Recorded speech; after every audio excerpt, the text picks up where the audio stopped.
నమస్తే తెలుగు న్యూస్కి స్వాగతం.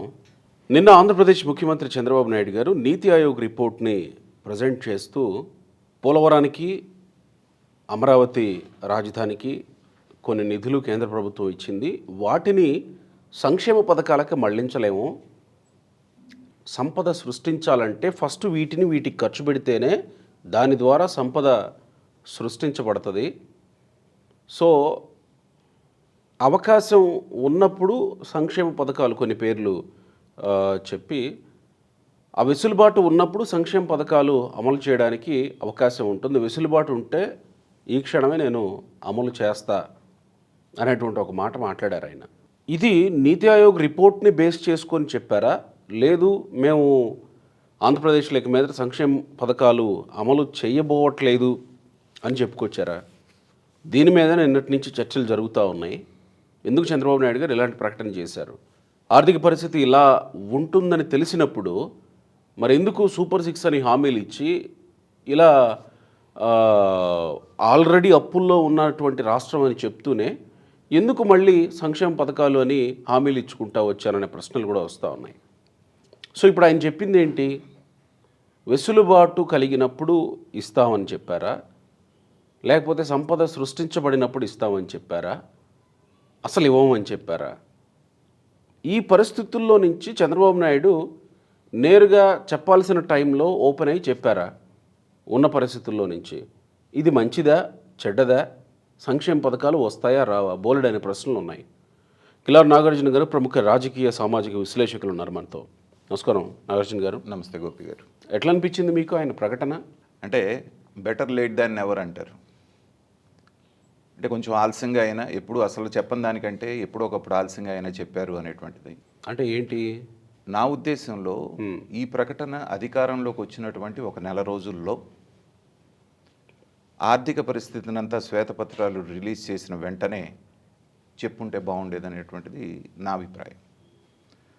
కారణం ఏంటంటే, మీరు ప్రతిపక్షంలో ఉన్నప్పటికీ కూడా ఆ రోజున రాష్ట్ర ఆర్థిక పరిస్థితి ఏంటి, ఎన్ని రకాల అప్పులు చేస్తున్నారు, అప్పులు చేసి సంక్షేమం పేరిట ఎలా పంచుతున్నారు, పంచింది కాకుండా మిగతా దాన్ని ఎలా దోచుకుంటున్నారు, కేంద్ర ప్రభుత్వానికి తెలియకుండా ఎన్ని అప్పులు చేస్తున్నారు, రాష్ట్రం మీద ఉన్నటువంటి భారం ఎంత అనేటువంటిది ఎగ్జాక్ట్ ఫిగర్స్ మీకు తెలియకపోయినా 3 తరాలు ముఖ్యమంత్రిగా చేసి సుదీర్ఘమైన రాజకీయ అనుభవం ఉన్న చంద్రబాబు నాయుడు గారికి ఖచ్చితంగా రాష్ట్ర ఆర్థిక పరిస్థితి అనేటువంటిది తెలుసు. ఇదే కదా ఇప్పుడు ప్రశ్న. తెలిసినప్పటికీ రాజకీయ కంపల్షన్ అనేది అక్కడ ఉంది. వాళ్ళు కూడా ఒక రకమైన భ్రమలోకి ఏమి వెళ్ళిపోయారు అంటే, జగన్మోహన్ రెడ్డిని సంక్షేమం బ్రహ్మాండంగా చేస్తున్నాడని ప్రజలు నమ్ముతున్నారు కాబట్టి వాళ్ళల్లో కొంత సెక్షన్ని మనం డీవియేట్ చేసుకొని మన వైపు తెచ్చుకుంటే మాత్రమే డూ ఆర్ డై సిచ్యువేషన్ లాంటి ఎలక్షన్ మొన్న జరిగింది 2024లో. గెలవకపోతే తెలుగుదేశం కానీ జనసేన కూడా లేదు. సో 2 పార్టీలకి జీవన్ మరణ సమస్య అయినప్పుడు ఏంటంటే, ముందు హామీలు ఇచ్చేసి అధికారంలోకి వచ్చిన తర్వాత చూసుకుందాం అనేటువంటి భావనే ఆ రోజున ఉంది. దాంట్లో అనుమానం లేదు. చంద్రబాబు నాయుడు గారికి తెలియదు అనుకోవటానికి లేదు. కానీ తెలివిగా ఏం చేశారంటే, ఫలానా టైంకి మనం ఇస్తామనేటువంటి ఒక మాట వాళ్ళు చెప్పాల నిర్దిష్టంగా. ఇప్పుడు తెలంగాణలో కనుక రాగానే 100 రోజుల్లో మేము అమలు చేస్తామని చెప్పేసి రేవంత్ రెడ్డి గారు చెప్పినట్టుగా కాకుండా అసలు టైం బౌండ్ అనేది పెట్టనప్పుడు నా విశ్లేషణలో గెలిచిన తర్వాత నెల రోజుల తర్వాత నేను చాలాసార్లు రిపీటెడ్గా చెప్పాను, మీరు తల్లికి వందనం, అమ్మఒడిని తల్లికి వందనం చేసి ఎంతమంది ఉంటే అంతమందికి ఇస్తా ఉన్నారు. పెద్ద ఎత్తున ప్రజలు ఆశలు పెట్టుకుంటారు. దీని మీద రాష్ట్ర ఆర్థిక పరిస్థితి సహకరించదు. చెబితే 1 సంవత్సరం పాటు మేము చేయమని చెప్పేయండి. ఆర్థిక పరిస్థితి బాగాలేదు కాబట్టి ఈ సంవత్సరం చేయం, నెక్స్ట్ ఇయర్ అని చెప్పండి. మరి అది మోసం చేసినట్టు అవ్వదా చెప్పేస్తే? అంటే అశ్వత్థామ హతః కుంజరః, ధర్మరాజు అబద్ధం ఆడినట్ట. అంటే మనం లాజికల్గా మాట్లాడతాం. వాళ్ళు రాగానే అమ్మకు వందనం మేము ఇస్తాము అని చెప్పేసి ఉంటే అదే అబద్ధం. టైం బౌండ్ అనేది ఇప్పుడు జగన్మోహన్ రెడ్డి గారు కూడా చూడండి, తల్లి ఇది అమ్మఒడి ఎప్పుడు ఇచ్చారు? వచ్చినటువంటి 1 సంవత్సరం రోజుల తర్వాత. అదే జగన్మోహన్ రెడ్డి మీకు 1000 రూపాయలు నేను పెంచుతాను పెన్షన్ అన్నాడు. ఎన్ని రోజుల్లో పెంచాడు? సంవత్సరానికి 250 రూపాయలు పెంచుతానని ఎలక్షన్ జరిగిన తర్వాత చెప్పి 5 ఏళ్ళు పట్టింది. 5 ఏళ్ళు పట్టింది. అతనికున్న వెసులుబాటు మీకు ఎందుకు లేదు, మీరు ఎందుకు తీసుకోలేదు అంటున్నాను నేను. రైట్. ప్రజలు పెద్ద ఎత్తున 161 సీట్లు ఇచ్చి గెలిపించినప్పుడు శ్వేతపత్రాలు రిలీజ్ చేసి ఇప్పుడు మీరు నీతి ఆయోగ్ దాని గురించి ప్రస్తావించారు. ఆ సంగతి అధికారంలోకి వచ్చిన నెల రోజులకే మీకు తెలుసు కదా. క్లియర్గా వాళ్ళు ఆడుతున్న అబద్ధం ఏంటి, కేంద్ర ప్రభుత్వం ఎఫ్ఆర్బిఎం లిమిట్స్లోనే మేము తీసుకున్నాము, 4 లక్షల చిల్లర కోట్లు మాత్రమే మేము అప్పు చేసామని వాళ్ళు చెప్తున్నారు. ఆంధ్రప్రదేశ్కి ప్రత్యేకమైనటువంటి అవకాశాలు ఇచ్చిన తర్వాత అది కాకుండా ఇంకా 3-4 లక్షల కోట్ల రూపాయలు వీళ్ళు బిల్లుల బకాయిల రూపంలో, తర్వాత బాండ్లు అమ్మి, తర్వాత వచ్చి వివిధ కార్పొరేషన్లని ఇచ్చేసి మద్యం మీద 25 సంవత్సరాల వరకు తాకట్టు పెట్టి, తర్వాత వచ్చి గవర్నమెంట్ గ్యారంటీలు ఇచ్చి తెచ్చిన అప్పులన్నీ కూడా 3-4 లక్షల కోట్లు ఉన్నాయి. వాటన్నిటినీ ప్రకటించి ఇదిగో ఈ సంవత్సరం ఒక్కళ్ళకి మాత్రమే తల్లికి వందనం ఇస్తాము. ఆర్థిక పరిస్థితి నేను అప్పుడు కూడా చెప్పాను, మీరు సంపద సృష్టించి ఇవ్వటము అంటే మీరు ఎంత ఫాస్ట్గా పనిచేసినా కనీసం 2 సంవత్సరాలు పడుతుంది. సంపద సృష్టి అంత త్వరగా జరిగిపోయేదా? కాదు కదా. తాడు బొంగరం లేనప్పుడు అక్కడ కూడగట్టుకొని మనం పోయినటువంటి గుడ్ విల్ అంతా సంపాదించుకొని జనరేట్ చేయడానికి 2 సంవత్సరాలు అనేది చాలా తక్కువ నేను చెప్పింది. ఇంకా ఎక్కువ టైం పడుతుంది. దాన్ని వివరించడంలో ఎక్కడో మీరు ఫెయిల్ అయ్యారు. విడతల వారీగా ఏ చిన్న పథకాలు, పెన్షన్ అనేటువంటిది చక్కగా అన్నమాట ప్రకారంగా చేశారు, అది ఒకటి బాగా చేశారు. మిగతా వాటిని డిలే చేసే కొద్దీ ఏమైందంటే అవతల నుంచి ఇప్పుడు ఇవాళ మీరు ప్రకటించినా కూడా వాళ్ళ ఒత్తిడి మేరకు ప్రకటించారని వాళ్ళు రేపొద్దున జబ్బలు తెరుచుకుంటారు. లేకపోతే అసలు ఇచ్చేవాడు కాదు, మేము చెప్పడం వల్ల వాడు మాట్లాడారంటారు జోన్ రేపు. అదే నీతి ఆయోగ్ ఏం చెప్పింది, ఇది కాకుండా దాదాపు 4 లక్షల కోట్ల రూపాయలు అదనపు ఇవి తీసుకొచ్చారు సెంట్రల్ గవర్నమెంట్ నోటీస్లో లేకుండా క్లియర్గా చెప్పింది. కంట్రోల్ అండ్ ఆడిట్ కాగ్ ఎప్పుడైతే చెప్పిందో అప్పుడే చెప్పింది కాగ్. దాన్ని బుకాయిస్తూ వచ్చారు. ఇవాళ బయటపడ్డప్పుడు ఏంటంటే నేను అంత్య నిష్ఠూరం కంటే ఆది నిష్ఠూరం మేలని చెప్పేసి ముందే నా లెక్క ప్రకారంగా 3 పథకాలు, ముఖ్యమైన పథకాలు గోపి గారు, ప్రజల జీవితాలతో నేరుగా ముడిపడి వాళ్ళకి అవసరమైన పథకాలు. ఒకటి పెన్షన్స్, ఖచ్చితంగా మీరు అన్నట్టుగా 1000 ఒకేసారి పెంచుతామన్నా 4000 చేస్తున్నారు, శభాష్, దాని గురించి ఇబ్బంది లేదు. రెండవది రైతు భరోసా, దానికోసమే చూసే రైతులు కొంతమంది ఉంటారు, సన్నకారు చిన్నకారు రైతులు. దాన్ని మీరు అడ్రస్ చేయాల్సిన అవసరం ఉంది. దానికి ఏదో మీరు షెడ్యూల్ ప్రకటించి సెంట్రల్ గవర్నమెంట్ ఇచ్చిన దాంతో కలిపి మేము ఇస్తామంటున్నారు. దాన్ని కూడా వ్యవసాయం పొలంలో దిగి ఎవరైతే పనిచేస్తున్నారో వాళ్ళకి మాత్రమే చెందేటట్టుగా చేసే చర్యలు మీరు తీసుకోవాలి. 30 ఎకరాలు 40 ఎకరాలు ఇక్కడ పెట్టుకొని వాళ్ళ పిల్లలందరూ అమెరికాలో ఉంటూ ఇక్కడ రైతు భరోసాలు తీసుకోవడం అంటే అంతకంటే చండాలమైనటువంటి పథకం ఇంకోటి లేదు. చేసేవాడు ఒకడు, రైతు భరోసా తీసుకుంటుంది ఒకళ్ళు. పొలం ఉన్నంత మాత్రాన ఓనర్కి ఎన్ని ఫెసిలిటీస్ అంటే, ఒకటి కౌలు తీసుకుంటున్నాడు, రైతు భరోసా తీసుకుంటున్నాడు, బ్యాంకులో పెట్టి లోన్ తీసుకుంటున్నాడు. తెలంగాణలో లాగా మరి రుణమాఫీ అయితే రుణమాఫీ అవుతుంది. వ్యవసాయం చేసే కౌలు రైతుకి ఏమొస్తుంది, ఏ బ్యాంకు అప్పు వస్తే ఆత్మహత్య చేసుకుంటున్నాడు, కళ్ళం పుసిదాళ్ళం తాకట్టు పెట్టి వ్యవసాయం చేస్తున్నాడు, ఏ ఒక్క ఫెసిలిటీ లేదు.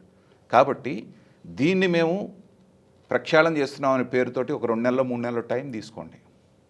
దిగి ఎవరైతే వ్యవసాయం చేస్తున్నారో నేరుగా అతనికి అందేటువంటి చర్యలు తీసుకోండి. అది కౌలు రైతా, ఓనరా, మీకు యంత్రాంగం ఉంది కదా, ప్రతి విలేజ్ అసిస్టెంట్ తెప్పించుకోవడం పెద్ద సమస్య ఏం కాదు, 1 నెల రోజులు రేషనల్గా. అది రెండోది. మూడోది అందరూ మర్చిపోతున్నది ఏంటంటే నిరుద్యోగ భృతి. 18 సంవత్సరాలు నిండిన ప్రతి ఆడపిల్లకి నేను 1500 ఇస్తానన్న దానికంటే కూడా నిరుద్యోగాన్ని ఎవరైతే ఉన్నారో వాళ్ళకి మీరు ఇచ్చే 3000 ఇస్తారా, 4000 ఇస్తారా, అది దీనికంటే 4 రెట్లు ఎక్కువ అవసరం. చదువుకొని డిగ్రీ తెచ్చుకొని ఎక్కడికన్నా ఉద్యోగానికి ఇంటర్వ్యూకి వెళ్ళాలంటే జేబులో డబ్బులు లేక నానా ఒక 500 ఇవ్వు 1000 రూపాయలు ఇవ్వని తండ్రి దగ్గర ఉంటుందో లేదో అడగలేనటువంటి పరిస్థితుల్లో వాళ్ళు పడుతున్నటువంటి బాధ అడ్రస్ చేయాల్సినటువంటి అవసరం ఉంది. ఈ 3 పథకాలు ముఖ్యమైనవి, కానీ మిగతావి మీరు ఇవ్వకపోతే వాళ్ళ జీవితాలు నాశనం అయిపోయో లేకపోతే తలకిందులు అయిపోయో లేవు. తల్లికి వందనం ఉంది, అమ్మఒడి. 1 సంవత్సరం ఇవ్వకపోతే ఏమవుతుంది, పిల్లల్ని బడికి పంపించడం మానేస్తారా? పిల్లల్ని కన్న తర్వాత చదివించుకోవాల్సినటువంటి బాధ్యత ఎవరిదండి, పేరెంట్స్ది కాదా? వాళ్ళని బడికి పంపించడానికి తల్లికి వందనం అని చెప్పి మీరు లంచం ఇస్తారా? ఆ లంచం అందలేదని చెప్పేసి గగ్గోలా. రాష్ట్రం ఆర్థిక పరిస్థితి నాశనం అయిపోయినటువంటి సందర్భంలో ఏమైనా సరే జగన్మోహన్ రెడ్డి లాగా అప్పు చేసి తీసుకొచ్చి ఇమ్మంటారా? ఇంకా అప్పుల పాలు చేయమంటారా? మేము ఇచ్చాం కదా, మీరు ఎందుకు ఇవ్వరు? అదే నేను అనేది. ఆ ప్రమాదం గమనించి చంద్రబాబు నాయుడు గారు ఈ మాట మాట్లాడారని నేను అనుకుంటున్నాను. అప్పులు తీసుకొచ్చి పథకాలకి మేము పంచలేము, ఇప్పటికే రుణభారం తలకు మోసినంత ఉంది. సిగ్గుపడాలండి. 18 రాష్ట్రాల లిస్ట్ ఇస్తే 17వ రాష్ట్రంగా మనది ఉందంటే క్రెడిట్ స్కోర్ ఎంత అండి? 0. ఆంధ్రప్రదేశ్ క్రెడిట్ స్కోరు నీతి ఆయోగ్ ఇచ్చింది 0. అక్షర క్రమంలోనేమో అగ్రస్థానంలో ఉన్నాము, క్రెడిట్ రేటింగ్లో 0. పైగా వీళ్ళేమి విమర్శిస్తున్నారు? దావోస్ వెళ్ళి పెట్టుబడులు ఎందుకు రాలేదు? ఈ రకమైన ట్రాక్ రికార్డు పెట్టుకొని కుక్కలు జింపని విస్తారు రాష్ట్రాన్ని. ఎక్కడో నేను మాట్లాడుతూ అదే అన్నాను, తెలంగాణకి ఆంధ్రప్రదేశ్కి పోలికి పెడతారేమయ్యా? తెలంగాణ వడ్డించిన విస్తర, సైబరాబాద్ అనేటువంటి ఒక మహానగరం అక్కడ ఉంది కాబట్టి వడ్డించిన విస్తర అది. కానీ ఆంధ్రప్రదేశ్ అనేది కుక్కలు జింపిన విస్తర. 5 సంవత్సరాల్లో ఎంత నాశనం చేయాలో అంత నాశనం చేసిన తర్వాత రెండింటికి సమానమైన పెట్టుబడులు ఎలా వస్తాయి మీకు? కాబట్టి ఆర్థిక క్రమశిక్షణ అనేటువంటి పదానికి అర్థం తెలియకుండా ప్రవర్తించినప్పుడు, పైగా ఇంకోటి పదే నేను చెప్తుంది ఏంటంటే, జగన్మోహన్ రెడ్డి గారి దగ్గర పథకాలు తీసుకుని ఎవ్వరూ కూడా మీకు ఓటేయలేదు. 40% ఓట్లు ఎక్కడి నుంచి వచ్చినాయి? జగన్మోహన్ రెడ్డి గారికి ఇంత విధ్వంసకరమైన పాలన చేసినా వాళ్ళే వేశారా? వాళ్ళే. జగన్మోహన్ రెడ్డి వస్తే పని చేసే పని లేదు, శుభ్రంగా అమ్మ కూడా అంటాడు, వీళ్ళకి ఇది అంటాడు, వాళ్ళకి అది అంటాడు, నెలకు ఎట్లాగో 10-15 వేల రూపాయలు ఒక కుటుంబానికి చేరుతాయి కాబట్టి ఇక పని చేయాల్సిన పనే ఉంది. సో ఇలాంటి అలవాటు చేసినప్పుడు మీరు కూడా అదే భ్రమలు కల్పించొద్దని నేను ఆ రోజునే చెప్పాను. ప్రజలు పదే ఆలోచించాలి అనేది ఈయన పిలుపు చంద్రబాబు గారిది. ప్రజలు ఆలోచిస్తారా? నేను మాకు ఎందుకు రాలేదనే ఆలోచిస్తారేమో కదా. కాదు, ఇక్కడ కూడా మనం కీలకంగా పరిశీలించాల్సింది ఏంటంటే, ప్రజలను ఆలోచించమని చంద్రబాబు నాయుడు గారు ఇప్పుడు అంటున్నారు, కానీ ప్రజలు ఆల్రెడీ ఆలోచించారు. ఆలోచించాల్సిన వాళ్ళు ఆలోచించారు కాబట్టి 50%లో జగన్మోహన్ రెడ్డి దగ్గర ఉన్న వాళ్ళలో 10% మంది చీలి న్యూట్రల్ ఓటర్స్, రాష్ట్ర అభివృద్ధిని కాంక్షించే వాళ్ళు, ఉపాధి కావాలనుకున్న వాళ్ళు, అభివృద్ధి కావాలనుకున్న వాళ్ళు, రోడ్లు కావాలనుకున్న వాళ్ళు ఆలోచించి అర్ధరాత్రి 12 గంటల దాకా బూత్లో నిలబడి మీకు ఓట్లు వేశారు. మిమ్మల్ని 161 సీట్లతో గెలిపించుకున్నారు, 164 సీట్లతో. సో వాళ్ళది బాధ్యత మీది. ఈ అప్పు చేసైనా సరే మమ్మల్ని పోషించాలన్న బ్యాచ్ మీకు వేయలే. కానీ మీరు వాళ్ళ గురించి ఏం చెప్పాలా, వాళ్ళ గురించి ఏం చేయాలనేటువంటి మీమాంసలో మీరు గింజలాట ఇదవుతున్నారు. అవసరం లేదంటున్నాను నేను. కాబట్టి ఆలోచించాల్సిన ప్రజలు, కాంక్షించేటువంటి అభివృద్ధిని కాంక్షించే ప్రజలు 60% మంది మీ పక్కన నిలబడ్డారు. ఇది క్లారిటీ తెచ్చుకొని వెంటనే ఎలక్షన్స్ లేవు. ఇంకా 4.5 సంవత్సరాల దగ్గర 4 సంవత్సరాలు 4 నెలల పైన ఉంది మీకు అవకాశం. సావకాశంగా ఈ సంవత్సరం అన్నట్టుగా రేపు అకాడమిక్ ఇయర్లో తల్లికి వందనం రిలీజ్ చేయండి, ఒక్కళ్ళకే చేయండి, నష్టమే ఉంది అన్నటువంటి ఎంతమంది ఉంటే అంతమందికి నెక్స్ట్ ఇయర్ చేయండి, కొంపలేం మునగవు కదా. ఇలా మీరు చేసిన తర్వాత మీరు వచ్చిన 2 సంవత్సరాల లోపల ఈ పథకాలన్నీ కనుక మీరు అమలు చేస్తే మీకు మిగతా 3 సంవత్సరాలు ఉంటుంది. ప్రజలు public memory is very short, అర్థం చేసుకుంటారు. ప్రజల్ని మోసం చేయమంటారా? మోసం చేయమంటలేదు, నేను అదే చెప్తున్నాను. అశ్వత్థామ హతః కుంజరః, మళ్ళీ చెప్తున్నాను. మరి అది మోసం, ధర్మరాజు మోసం జరిగినట్టు కాదా? అది ధర్మ సంస్థాపనార్థం ఎవరైనా సరే ఏదైనా సరే రాజకీయాల్లో 100% మాట మీద నిలబడ్డాళ్ళు ఎవరో చెప్పండి. మీరు మాట మీద నిలబడటమా, రాష్ట్రం యొక్క ఆర్థిక పరిస్థితి అనేటువంటిది రెండు చేతుల్లో పెట్టినప్పుడు దేనికి ఓటేస్తారు మీరు చెప్పండి? ఏమి చేసైనా రాష్ట్రాన్ని నాశనం చేసైనా నేను మాట మీద నిలబడాలంటారా? లేకపోతే రాష్ట్ర ఆర్థిక పరిస్థితి దృష్ట్యా కొంచెం పోస్ట్పోన్ చేద్దాం అంటారు? ఇప్పుడు ఏమి ఎగ్గొడితే అది అబద్ధం అన్నట్టు, పైగా పలానా డేట్కి మీకు ఇచ్చి నేను చేస్తానంటే అది అబద్ధం అన్నట్టు. ఆ కుంజరహ అనేటువంటి గ్యాప్ పెట్టుకున్నది కారణం అదే అంటున్నాను నేను. సో సావకాశంగా చేయండి. ఇప్పుడు ఒక విషయం చెప్దామండి, దీపం పథకం గ్యాస్ 3 సిలిండర్లు మేము ఇస్తున్నాం అన్నారు. అవసరమా చెప్పండి? 3 సిలిండర్ల కాస్ట్ ఎంత చెప్పండి? 3 సిలిండర్లు ఫ్రీ సిలిండర్ అంటే సిలిండర్ 1000 రూపాయలు వేసుకున్నా కానీ 3000. ఏమండి, దాని ప్రకారంగా 12 నెలల్లో డివైడ్ చేస్తే మీరు ఎంత ఇచ్చినట్టు? 250 రూపాయలు. అది పెద్ద పథకమా? కానీ ఏంటంటే ఏదో ఇచ్చాం చేసాం అనేటువంటిది ప్రజలు, ఈయన ఇచ్చాననుకుంటే దీపం పథకం ఇచ్చి వాళ్ళందరి జీవితాలు మార్చింది చంద్రబాబు నాయుడు గారు. పల్లెటూర్లలో సిలిండరు మహా అయితే 2-3 నెలలు వచ్చేటువంటి అవకాశం ఉంది. అందుకు 3 సిలిండర్లు అని ప్రభుత్వం ఆలోచన. కానీ మీరు ఒక పక్కనేమో 1500 నెలకి ఇస్తాననేటువంటి ఒక పథకం పెట్టారు, 250 రూపాయల పథకం ఒకటి ఇచ్చారు. సరే మీకు సావకాశంగా ఉంది కాబట్టి చిన్నది ముందు ఇంప్లిమెంట్ చేస్తూ వస్తున్నారు.